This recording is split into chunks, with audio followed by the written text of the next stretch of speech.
नमस्कार प्यारे साथियों, मैं कुमार मुन्ना आप सभी को स्वागत करता हूं KMGS ग्लोबल क्लासेस में। तो आज हम लोग फिर देखेंगे PYQ ही देखेंगे। हर रोज़ की भांति आज भी हम लोग PYQ ही देखेंगे। आज का क्वेश्चन इतना बेहतरीन होगा ना कि आपके एग्ज़ाम में इससे नंबर बनेगा, ज़रूर बनेगा, ठीक ना। तो देखेंगे आज के पहला क्वेश्चन, ठीक ना। आज का हमारा पहला क्वेश्चन है, पारिस्थितिकी शब्द का सर्वप्रथम प्रयोग किसने किया था। पूछ रहा है हमारा आज का क्वेश्चन, पहला क्वेश्चन पूछ रहा है कि पारिस्थितिकी शब्द का सर्वप्रथम प्रयोग किसने किया था, ये बताना है क्वेश्चन। ऑप्शन पहले देखेंगे, अर्नेस्ट हैकल, ऑप्शन ए में दिया है अर्नेस्ट हैकल, बी में दिया है एजी टांसले, सी में दिया है रॉबर्ट और डी में दिया है लिंडमार्क दिया है। तो इसका सही आंसर हो जाएगा अर्नेस्ट हैकल हो जाएगा इसका सही आंसर। पूछेगा पारिस्थितिकी शब्द का सर्वप्रथम प्रयोग किसने किया था, तो अर्नेस्ट हैकल ने किया था। किसने किया था? अर्नेस्ट हैकल ने किया था। कब किया था? तो 1869 ईस्वी में। कब किया था? 1869 ईस्वी में पारिस्थितिकी शब्द का सर्वप्रथम प्रयोग अर्नेस्ट हैकल ने कब किया था? तो 1869 ईस्वी में किया था। अब यहाँ पर पूछेगा क्वेश्चन कि पारिस्थितिकी तंत्र किसने दिया था। पारिस्थितिकी तंत्र किसने दिया था? तो एजी टांसले ने दिया था। एजी टांसले ने दिया था। किसने दिया था? तो पारिस्थितिकी तंत्र। यहाँ पर कंफ्यूज नहीं होना है, ठीक ना। यहाँ पर पूछ रहा है पारिस्थितिकी शब्द और तंत्र कहेगा तो टांसले हो जाएगा। क्या हो जाएगा? टांसले हो जाएगा। कब हो जाएगा? 1935 ईस्वी में। कब हो जाएगा? 1935 ईस्वी में पारिस्थितिकी तंत्र दिया था। किसने? टांसले ने दिया था। वहीं पूछेगा पारिस्थितिकी शब्द किसने दिया था, तो अर्नेस्ट हैकल ने दिया था। कब दिया था? 1869 ईस्वी में दिया था।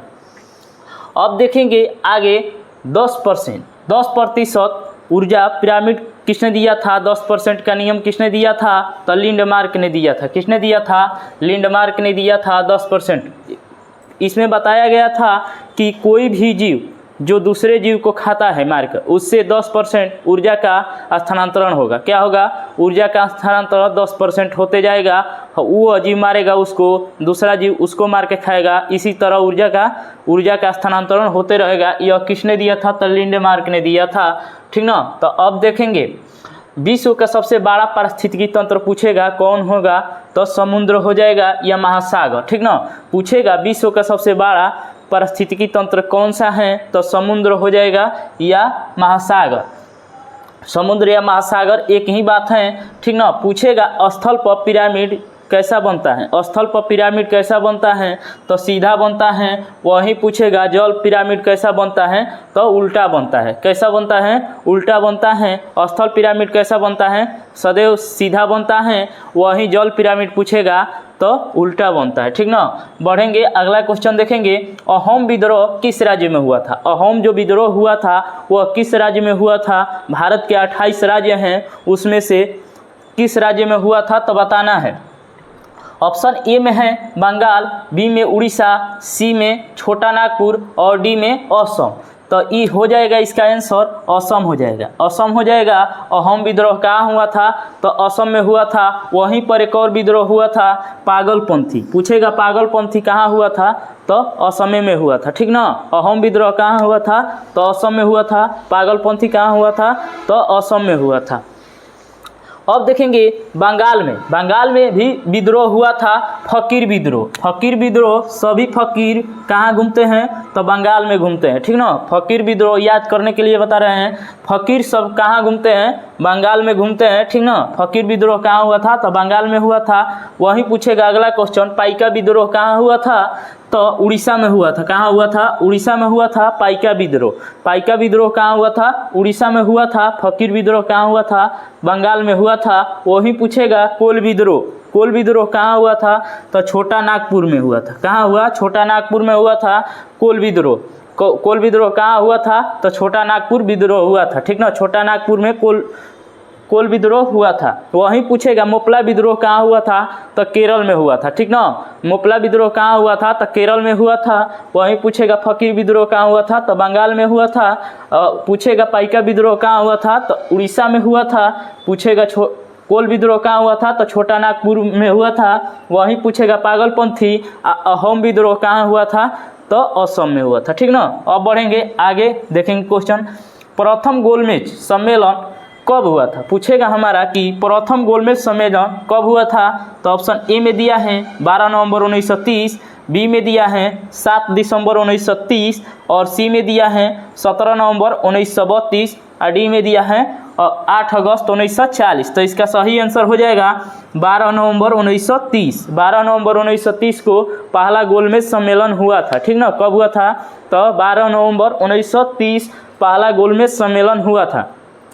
अब यहीं पर पूछेगा क्वेश्चन कि द्वितीय गोलमेज सम्मेलन कब हुआ था। द्वितीय गोलमेज सम्मेलन कब हुआ था, तो 7 सितंबर 1930। 7 सितंबर 1930 को द्वितीय गोलमेज सम्मेलन हुआ था। कब हुआ था, तो 7 सितंबर 1930 को हुआ था। कौन हुआ था, द्वितीय गोलमेज सम्मेलन, ठीक ना। इसमें पूछेगा इस किसके समय हुआ था, तो इरविन के समय हुआ था। इसमें गांधी जी भाग लिए थे, इसमें गांधी जी भाग लिए थे, दूसरा गोलमेज सम्मेलन में भाग लिए थे। अब यहाँ पर एक क्वेश्चन बनेगा कि गांधी जी से क्वेश्चन बनेगा कि अर्धनंगा फकीर किसने कहा था। अर्धनंगा फकीर गांधी जी को किसने कहा था, तो विंस्टन चर्चिल ने कहा था। किसने कहा था, विंस्टन चर्चिल ने कहा था, इंग्लैंड में, ठीक ना। इंग्लैंड में महात्मा गांधी को किसने अर्धनंगा फकीर कहा था, तो विंस्टन चर्चिल ने कहा था। अब देखेंगे आगे तीसरा गोलमेज सम्मेलन कब हुआ था, तो 17 नवंबर 1932 ईस्वी को हुआ था। तीसरा गोलमेज सम्मेलन कब हुआ था, तो 17 नवंबर 1932 ईस्वी को हुआ था। अब यहाँ पर क्वेश्चन बनेगा कि 8 अगस्त 1940 को अगस्त प्रस्ताव आया था, ठीक ना। अगस्त प्रस्ताव कब आया था, तो 8 अगस्त 1940 किसके समय आया था, तो लिनलिथगो के समय आया था, ठीक ना। किसके समय आया था अगस्त प्रस्ताव, तो लिनलिथगो के समय आया था। अगस्त प्रस्ताव पूछे कब आया था, तो 1940 ईस्वी में आया था। किसके समय, लिनलिथगो के समय। पहला गोलमेज सम्मेलन कब हुआ था, तो 12 नवंबर 1930 और दूसरा कब हुआ था, तो 7 सितंबर 1930। 2 नवंबर में हुआ है, दोनों डेट याद रखना है, ठीक ना। डेट पूछ रहा है, डेट याद रखना है। पहला हुआ था 12 नवंबर 1930, दूसरा हुआ था 7 सितंबर 1931। सॉरी, यहाँ पर 31 कर लीजिएगा, गलती हो गया है, 31 हो जाएगा। 7 सितंबर 1931, ठीक ना। और तीसरा हो जाएगा 1932, 17 नवंबर 1932 तृतीय गोलमेज सम्मेलन हुआ था। अगस्त प्रस्ताव कब आया था, तो 1940, 8 अगस्त 1940 को आया था। 8 अगस्त प्रस्ताव किसके समय आया था, तो लिनलिथगो के समय आया था। दूसरा में गांधी जी भाग लिए थे गोलमेज सम्मेलन में। अब देखेंगे नेक्स्ट क्वेश्चन, देखेंगे तालीकोटा के युद्ध कब हुआ था। तालीकोटा के युद्ध कब हुआ था, तो ऑप्शन ए में दिया है 1565, बी में दिया है 1665, सी में दिया है 1760 और डी में दिया है 1659, ठीक ना। तो इसका सही आंसर हो जाएगा 1565, ठीक ना। अब यहाँ पर क्वेश्चन बनेगा, मोस्ट वीवीआई क्वेश्चन बनेगा कि विजयनगर साम्राज्य के पतन किस युद्ध से हो गया था, तो तालीकोटा के युद्ध से हो गया था। तालीकोटा के युद्ध से हो गया था। पूछेगा यहाँ पर क्वेश्चन पूछेगा कि तालीकोटा के युद्ध को और किस नाम से जाना जाता है, ठीक ना। पूछेगा यहाँ पर क्वेश्चन कि तालीकोटा के युद्ध को और किस नाम से जाना जाता है, तो बन्नी हट्टी के युद्ध या राक्षसी तंगड़ी हट्टी के युद्ध के नाम से जाना जाता है। बन्नी हट्टी या राक्षसी युद्ध के नाम से किसे जाना जाता है, तो तालीकोटा के युद्ध के जाना जाता है। वहीं पूछेगा किस साम्राज्य का पतन हो गया था, तो विजयनगर का पतन हो गया था ना। अब यहाँ पर क्वेश्चन बनेगा मोस्ट वीवीआई कि विजयनगर साम्राज्य के स्थापना किसने किया था, तो हरिहर और बुक्का, 2 भाइयों ने मिलकर किया था। विजयनगर साम्राज्य की स्थापना किसने किया था, तो हरिहर और बुक्का। हरिहर और बुक्का किया था, तो कब किया था, तो 1333 ईस्वी में। 1333 ईस्वी में हरिहर और बुक्का नामक 2 भाइयों ने विजयनगर साम्राज्य के स्थापना किया था। इसी के समय विजयनगर साम्राज्य में एक यात्री आया था, ठीक ना। उसका नाम है इब्न बतूता। इब्न बतूता पूछेगा विजयनगर साम्राज्य कब आया था, तो 1333 ईस्वी में आया था। कब आया था, 1333 ईस्वी में आया था। इब्न बतूता कब आया था, तो 1333 ईस्वी में आया था विजयनगर साम्राज्य, ठीक ना। अब पूछेगा विजयनगर साम्राज्य की राजधानी कहाँ थी, तो हम्पी थी, ठीक ना। हम्पी थी विजयनगर साम्राज्य की राजधानी। अब देखेंगे बी नंबर ऑप्शन के बारे में, पुरंदर के संधि 1665 ईस्वी में हुआ था।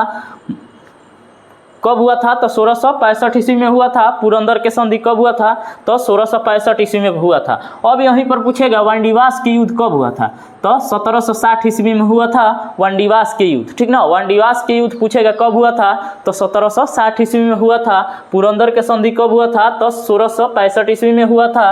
अब देखेंगे ऑप्शन डी के बारे में, देवराई के युद्ध। देवराई के युद्ध हुआ था मुगल साम्राज्य में, जो कि इसमें उत्तराधिकार के युद्ध के नाम से भी जाना जाता है। किसको? देवराई के युद्ध को। कब हुआ था? तो 1659 ईस्वी में हुआ था देवराई के युद्ध। देवराई के युद्ध कब हुआ था? तो 1659 ईस्वी में हुआ था। इसे उत्तराधिकार के युद्ध के नाम से भी जाना जाता है। अब यहाँ पर बनेगा हमारा क्वेश्चन बायोलॉजी से कि आरबीसी के खोज किसने किया था? आरबीसी के खोज किसने किया था? रेड ब्लड कार्पल्स, जिसे कहा जाता है रेड ब्लड कार्पल्स कहा जाता है। आरबीसी के खोज किसने किया था? तो ऑप्शन ए में दिया है कार्ल लेड-स्टीनर, बी में दिया है विलियम हार्वे, सी में दिया है पुरकिंजे और डी में दिया है लुईवेनहॉक। तो इसका सही आंसर हो जाएगा लुईवेनहॉक। आरबीसी के खोज किसने किया था? तो लुईवेनहॉक ने किया था। किसने किया था मेरे भाई? तो लुईवेनहॉक ने किया था। वहीं पूछेगा यहाँ पर क्वेश्चन लुईवेनहॉक से। लुईवेनहॉक किस देश के निवासी थे? तो नीदरलैंड के थे। पहले हालैंड इसका नाम था। हालैंड के निवासी थे लुईवेनहॉक। अब यहाँ पर पूछेगा और क्वेश्चन लुईवेनहॉक से कि स्पर्म के खोज किसने किया था? जो स्पर्म होता है उसका खोज किसने किया था? तो लुईवेनहॉक ने किया था। वहीं पूछेगा जीवित कोशिका के खोज किसने किया था? तो लुईवेनहॉक ने किया था। लुईवेनहॉक ने किया कि कौन कौन सा किया था कार्य? कि स्पर्म के खोज किया था, आरबीसी के खोज किया था और जीवित कोशिका के खोज लुईवेनहॉक ने किया था। और यहाँ पर वो पूछेगा क्वेश्चन जीवाणु विज्ञान के पिता किसे कहा जाता है? तो लुईवेनहॉक को कहा जाता है, ठीक ना। जितना लुईवेनहॉक से फैक्ट बना है उसको हम आज बता दिए और बनेगा अगले वीडियो में बता देंगे, ठीक ना। अब देखेंगे रक्त के बारे में। ऑप्शन ए के बारे में देखेंगे कार्ल लेड-स्टीनर के बारे में। तो रक्त की खोज किसने किया था? तो कार्ल लेड-स्टीनर ने किया था। किसने किया था? कार्ल लेड-स्टीनर ने किया था। कब किया था मेरे भाई? 1900 ईस्वी में किए थे। ये 1900 ईस्वी में कार्ल लेड-स्टीनर ने किसका खोज किया था? तो रक्त के खोज किसने किया था? तो कार्ल लेड-स्टीनर ने किया था। रक्त के ग्रुप कितना होता है? कितना ग्रुप में बांटा गया है? तो 4 ग्रुप में, ए बी ओ और देखिए ए बी ओ, ठीक ना। ए बी और ओ, ठीक ना। अब यहाँ पर क्वेश्चन बनेगा हमारा, क्वेश्चन बनेगा, ठीक ना। यहाँ पर क्वेश्चन बनेगा कि सर्वदाता रक्त समूह किसको कहा जाता है? तो ओ माइनस को कहा जाता है। सर्वग्राही कहेगा तो AB प्लस को कहा जाता है, ठीक ना। AB प्लस को यहाँ से यही क्वेश्चन बनता है कि सर्वदाता किसे कहा जाता है? ओ माइनस को कहा जाता है, यानी ओ नेगेटिव को कहा जाता है। वहीं पूछेगा सर्वग्राही AB को कहा जाता है, यानी AB कोई भी व्यक्ति से रक्त ले सकता है और वो किसी भी व्यक्ति को रक्त दे सकता है, ठीक ना। यही है, ठीक ना। क्या है? यही है। तो इसे यूनिवर्सल डोनर भी कहा जाता है। ओ माइनस को क्या कहा जाता है? यूनिवर्सल डोनर यानी सर्वदाता कहा जाता है। इसको सर्वग्राही कहा जाता है AB प्लस को। अब देखेंगे यहाँ पर क्वेश्चन बनेगा एक और कि RH फैक्टर के खोज किसने किया था? RH फैक्टर के खोज किसने किया था? तो कार्ल लेड-स्टीनर और वीनर ने किया था। कार्ल लेड-स्टीनर और वीनर ने किया था RH फैक्टर के खोज। RH फैक्टर के खोज पूछेगा किसने किया था? तो कार्ल लेड-स्टीनर और वीनर ने किया था। और यहाँ पर क्वेश्चन बनेगा तो किया था तो किस जंतु में किया था, यानी कि कोई जंतु तो होगा उसमें RH फैक्टर के खोज किया था। तो वो हो जाएगा रिसर्च नामक बंदर था जिसमें RH फैक्टर का खोज किया था कार्ल लेड-स्टीनर और वीनर ने। अब देखेंगे रक्त परिसंचरण के खोज किसने किया था? तो विलियम हार्वे ने किया था। रक्त परिसंचरण के खोज विलियम हार्वे ने किया था 1628 ईस्वी में। 1628 ईस्वी में, ये डेट देख लीजिएगा, थोड़ा सा लगता है कि कंफ्यूज है लेकिन सही होगा 1628 ईस्वी में, ठीक ना। रक्त परिसंचरण के खोज विलियम हार्वे होंगे और रक्त के खोज कार्ल लेड-स्टीनर हो जाएंगे। RH फैक्टर के हो जाएंगे लेड-स्टीनर और वीनर। कार्ल लेड-स्टीनर और वीनर कब? तो 1940 ईस्वी में, ठीक ना। अब देखेंगे जीव द्रव्य के नामकरण पूछेगा यहाँ पर, तो पुरकिंजे हो जाएंगे। वहीं पूछेगा जीव द्रव्य के खोज किसने किया था? तो डुजार्डिन ने किए थे। किसने किया था? तो डुजार्डिन ने किए थे जीव द्रव्य के खोज। जीव द्रव्य को जीवन का भौतिक आधार माना जाता है, ठीक ना। कोशिका के भौतिक आधार किसको माना जाता है? जीव द्रव्य को माना जाता है। इसका नामकरण किसने किया था? तो पुरकिंजे ने किया था। कब? तो 1831 ईस्वी में। 1831 ईस्वी में जीव द्रव्य के नामकरण किया था पुरकिंजे ने 1831 ईस्वी में। इसका नामकरण किसने कौन किए थे? तो डुजार्डिन ने किए थे। जीव द्रव्य कोशिका के जीवन या भौतिक विज्ञान जीव द्रव्य को कोशिका का जीवन कहा जाता है, ठीक ना। अब देखेंगे अगला क्वेश्चन, देखेंगे आज का लास्ट क्वेश्चन होगा कि कलकत्ता शहर की स्थापना किसने किया था? कलकत्ता जो शहर है इसका स्थापना किसने किया था? तो ऑप्शन ए में दिया है एडविन लुटियस, बी में दिया है जॉब चार्नक, सी में दिया है अशोक और डी में दिया है अनंगपाल। तो इसका सही आंसर हो जाएगा जॉब चार्नक हो जाएंगे। क्या हो जाएंगे? कलकत्ता शहर को किसने स्थापना किया था? तो जॉब चार्नक ने किया था। अब यहाँ पर क्वेश्चन बनेगा मोस्ट वीवीआई, ठीक ना। मोस्ट वीवीआई क्वेश्चन बनेगा, परीक्षा में पूछने लायक। एडविन लुटियस के बारे में देखेंगे। दिल्ली शहर के निर्माण में महत्वपूर्ण भूमिका किसने निभाया था? तो एडविन लुटियस ने दिल्ली शहर के निर्माण में महत्वपूर्ण भूमिका निभाए थे। एडविन लुटियस ने दिल्ली शहर के निर्माण में महत्वपूर्ण भूमिका निभाए थे। वहीं पूछेगा यहाँ पर कि दिल्ली शहर की स्थापना किसने किया है? तो तोमर नरेश अनंगपाल ने किए थे। किसने किया था? तोमर नरेश अनंगपाल ने किया था दिल्ली शहर के स्थापना। यहाँ दिल्ली के निर्माण पूछेगा ना तो हो जाएगा एडविन लुटियस हो जाएंगे। क्या हो जाएंगे मेरे भाई? एडविन लुटियस हो जाएंगे दिल्ली शहर के निर्माण। और स्थापना पूछेगा तो तोमर नरेश अनंगपाल ने किए थे। किसने किया था? तोमर नरेश अनंगपाल। अब यहाँ पर क्वेश्चन बनेगा कि श्रीनगर को किसने बसाया था? श्रीनगर को किसने बसाया था? तो अशोक ने बसाए थे। किसने बसाए थे? तो अशोक ने बसाए थे श्रीनगर को। तो यही था आज के मोस्ट वीवीआई क्वेश्चन गर्दाफार वीडियो के साथ था, जो कि आपके परीक्षा में इससे नंबर बनेगा, ठीक ना। सब था इसमें। तो मिलेंगे अगले वीडियो में। आप लोग बताइएगा कैसा वीडियो था और बताइएगा किस तरह के वीडियो लाएं हम अगले वीडियो में। हम आप लोग जैसे बोलेंगे वैसा वीडियो लेकर आएंगे, ठीक ना। तब के लिए सभी को लव यू, थैंक यू, जय हिंद, जय भारत।